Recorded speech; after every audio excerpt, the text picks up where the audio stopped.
This video is about imposter syndrome, and something I heard from a coworker a while ago, but I didn't know about it myself until then. And if you don't know what it is, um, this is what Wikipedia says about it. It's a psychological pattern in which an individual doubts their skills, talents, or accomplishments and has a persistent internalized fear of being exposed as a fraud. Despite external evidence of their competence, those experiencing this phenomenon remain convinced that they are frauds and do not deserve all they have achieved. So basically, you constantly doubt your ability, even though you're actually good at what you do. And what I would say is, if you read up about it, it's often seen just as a psychological problem, kind of like if you have it, then there's something wrong with you. There's something wrong with the way you're thinking, and it just doesn't make sense.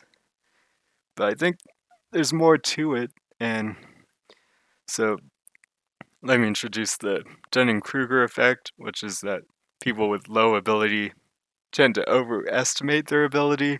And I think that was just with some small experiment that they did, but I think it applies to a lot more things than that. And I would say the average person kind of expects the best to be better than what's actually possible. And a lot of times you might know you're good at something, but you can't actually reach the level that people expect you to be at because it's not possible, even though you're actually good. So, what I would say is, I think there's actually a valid reason for imposter syndrome, even if you're not an actual fraud, like you're actually good at what you do. So, a lot of times there can be serious and unreasonable expectations from people who don't necessarily know that much about the topic, and then being good at something often means you know the things you aren't good at. So it's not so much that you don't believe that you're good as like you know your limits, so you don't believe you're good enough to fill the expectations that other people might have for you. So you feel like um, you might have to pretend that you can do it because everyone expects that you should be at that level, but you can't actually be at that level even though you are good. You're just that's just not something that's reasonable.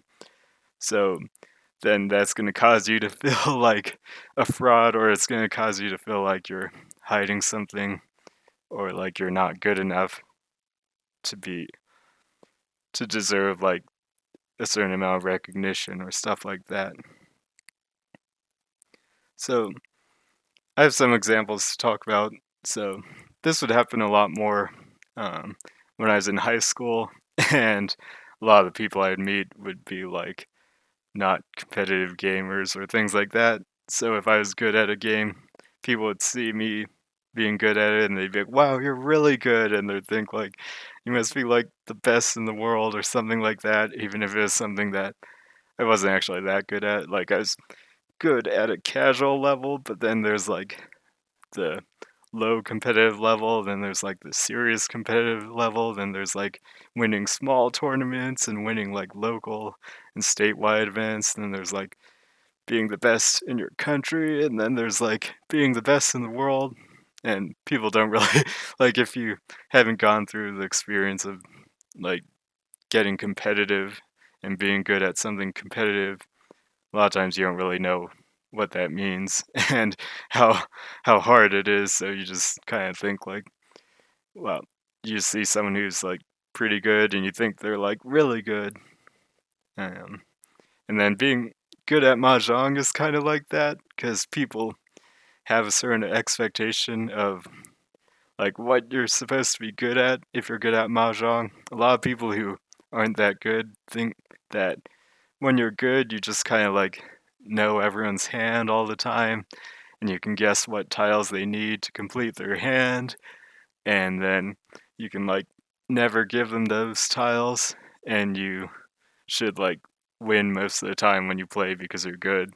But in reality, most of that isn't true, where like you generally don't know what other people have. You just have certain ideas, and in certain situations, you might be able to make some educated guesses, but most of the time, you really don't know.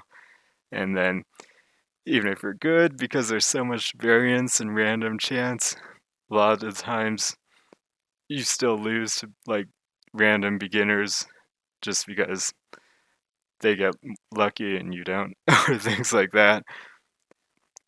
So people who aren't really that good at mahjong often like have a different idea of what they think it means to be good at mahjong, and then when you're actually good, you realize like that's not what it means to be good, and you can't actually do those things that people kind of think you should be able to do. And then just being a smart person, like people will think like because you're smart, you should know the answer to this problem, and you should have a good answer to this thing, and you should know this fact and all this other stuff. So they kind of expect that because you're smart, you're supposed to know all of these things, and a lot of times, like, you just aren't gonna know them or things like that, maybe, unless that's your specialty or something like that. Or people expect you to be good at things like chess. They'll say, like, since you're smart, you should just know how to be good at chess, but it's one of those things that you still have to practice it a lot, even if you're a smart person. You're not necessarily like automatically good at it.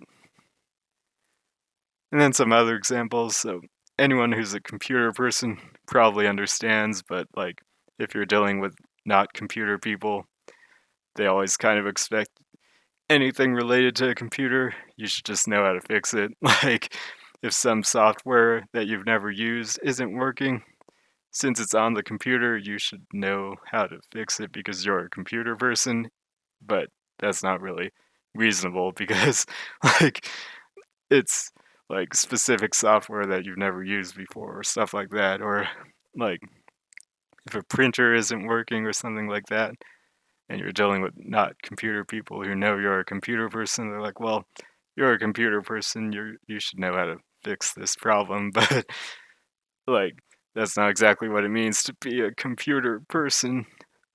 And then famous people, this one I think is pretty interesting. Like so if you see the expectations that people put on famous people kind of just because they're famous, a lot of times it just feels pretty unreasonable. Like you'll hear the word role model used a lot. Like people will say like there's supposed to be a perfect role model. There's supposed to be a good role model because they're famous.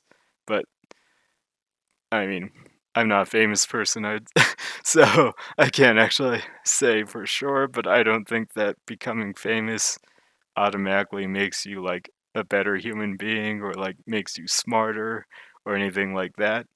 So it's kind of like unreasonable to expect them to just automatically be like superhuman and automatically be able to do things that normal people might not do. Like a lot of times normal people will make mistakes, but since they aren't famous, it's not a big deal. But if famous people do the same thing, it's going to blow up.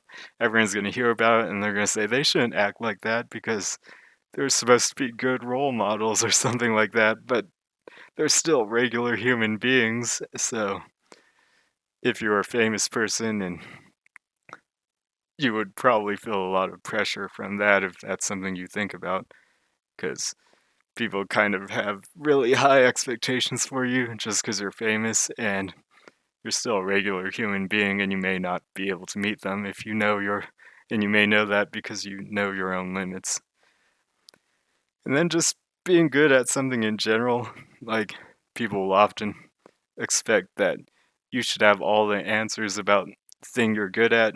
You should know everything about it because you're good at it.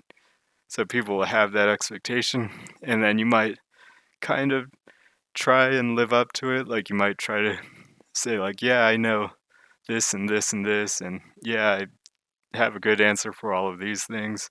But in reality, like most of the time, even if you're really good at something, you don't necessarily know everything about it. And then you might know that you don't know everything about it, so then you're going to feel like a fraud. Like you're gonna feel like you're just pretending to know everything about it to make people like believe you, but you know you don't actually know everything. So then that's gonna cause you to feel like an imposter, I'd say. So how would you deal with it though? So something that is really important and that I really want to emphasize is that it's easy to overgeneralize the parts that are true. So I think a lot of mental problems are like this, where there's some aspect of truth to them. So it's not just like you're a crazy person believing something that doesn't make sense. There's some aspect of truth to them, but then your mind overgeneralizes them or over exaggerates them or just assumes that they exist everywhere, even if they don't. And then that's where it really becomes a problem because even though some part of it has some truth to it, it's just not always that big of a deal. So, for example, like a lot of times people will just make casual remarks, like if they see you playing a game and they're like, wow, I've never seen someone that good at this. Like, you must be really good. You must be like the best in the world or something like that. And they probably aren't saying that very seriously. And like, if you aren't actually the best in the world, they probably aren't going to be like disappointed or upset that you can't meet that expectation or something like that. In fact, they're probably not actually making an expectation in the first place. They're probably just kind of like making a remark based off of how they feel, and they weren't really thinking too deeply about it or saying anything serious. So, depending on how you think about things, it's easy to like take a casual remark that isn't very serious and then kind of like blow it up in your mind and think that it's a really big deal or something like that. Like, um, and that's similar with like sometimes people don't even have to say anything, but your mind just assumes that people are expecting something. So maybe they know you're like smart and then you're just like assuming that people think that you should know an answer or and then they might say something that's not that serious, but you might think that they're like being really serious about what they say or stuff like that. And then that can make the problem a lot worse, where it's like not really a big deal, but mentally you kind of like blow it up to mean more than it actually does. And this whole thing of like assuming what other people are thinking or what other people mean can cause some serious problems, and you really don't want to do that. Like, anytime you do that, you should call yourself out on it. And um, it's if you do this, it causes a lot of problems. So that's probably something that I'll talk about in another video, but you don't want to assume what other people are thinking or what other people mean by what they do. Now, for more on dealing with it, though, um, it's important to understand that when you know what your limits are, that's often a sign of skill that you actually like know more about the topic, so you know the things that you don't know.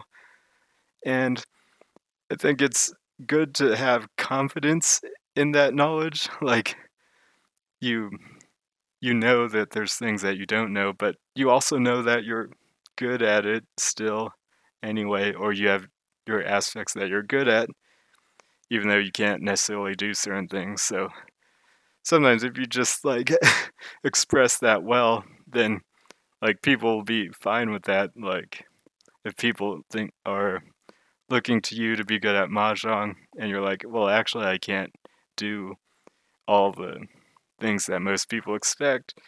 It means to be good at mahjong. Like that's not a big deal. You just have to like explain it well and just have confidence in the things that you don't know and that you can't do and then explain why you're good anyway.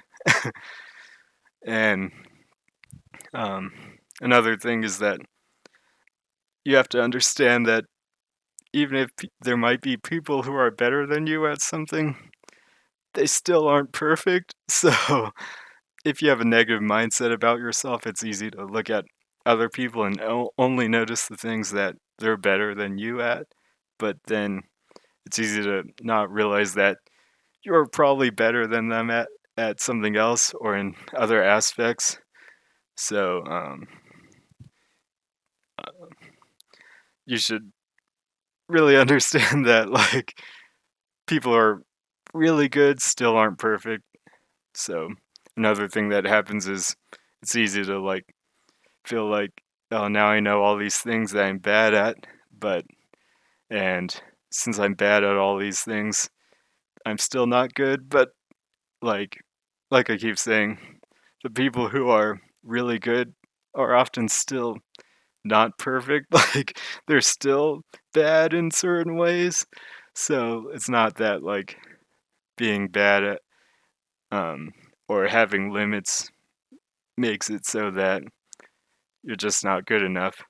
It's more like understanding those limits means you kind of understand more about the topic, and that might mean you're actually good.